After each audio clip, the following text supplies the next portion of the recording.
He is stuck. Yeah, you know that feeling, right? You trying your best to get this away from you. She just keep being understanding, supportive, loving, like thinking you'll change. Like, wow. So I saw that clip and I had an epiphany. Yesterday we read a Reddit where a man ate all of a woman's post-op meal prep, which left her in a position where now she may die. And while I was watching that video, so we know that 70% of divorces are initiated by women. And how many of you put a number 1 in the chat if you've seen videos of men talking about how women are just not committed to the marriage because they're the ones who file for divorce.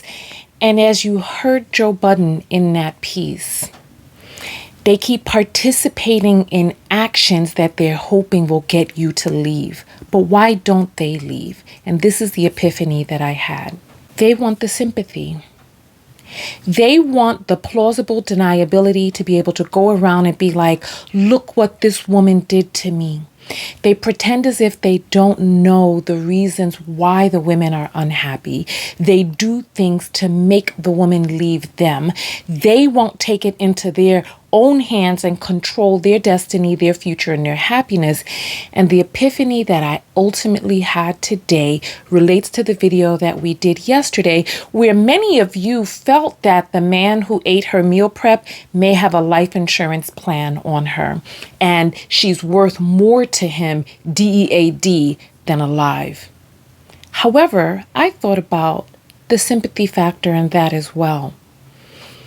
They not only get sympathy when you leave them, but when you do the permanent, once and for all leaving and they become a widow, not only do they get you out of their lives, but now they get the sympathy and empathy of other people where they're like, oh, he lost his wife. Meanwhile, he contributed to the factors that made you ill, that made you sick, kept you sick, and then also stopped you from recovering, as well as helped you decline, and then didn't do the things that he needed to do to help save your life. And now and he's the one with people patting him on the back, the one on the dating apps now with widow as his title. Meanwhile, he's your assailant. So ladies, please, I beg of you, do what it is that you need to do for yourself to save your own life. People asked why I cried in yesterday's video. I was emotional and triggered because I had to do what I needed to do to save my life. I'm not going to give much more details than that. The videos are there in a playlist. But there are people out there who will deliberately participate in your demise only to turn around and be like, and then accept the sympathy and the empathy once you are no longer here. So take your life, your health, and your future seriously and do what you need to do to save your life. We keep being told to be submissive, to turn off our brain, to let them lead, but you have to ask yourself, where is this leading me? Where is he leading you? Is he leading you into an early grave? They talk about the vast number of autoimmune diseases that disproportionately affect women. Why? Because of what it is that we are constantly giving and doing in these relationships and what we are not receiving back. The support, the health-giving help, the help to save our lives. You know that the data shows that men are 6 times more likely to leave their women when she gets a cancer or life-threatening diagnosis than the other way around. How much more evidence do you need? The woman in yesterday's Reddit was asking, should she file for divorce?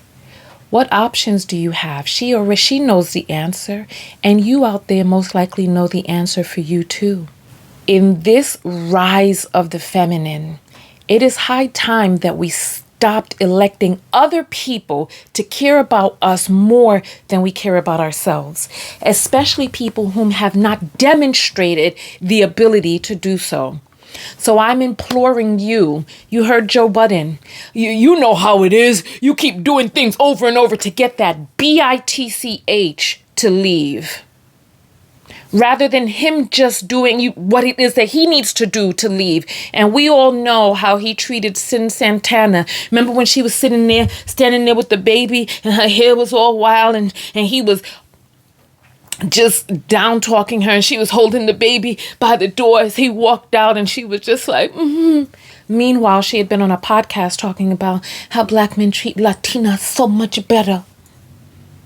And in the infamous words of Sin G, they got the same BM.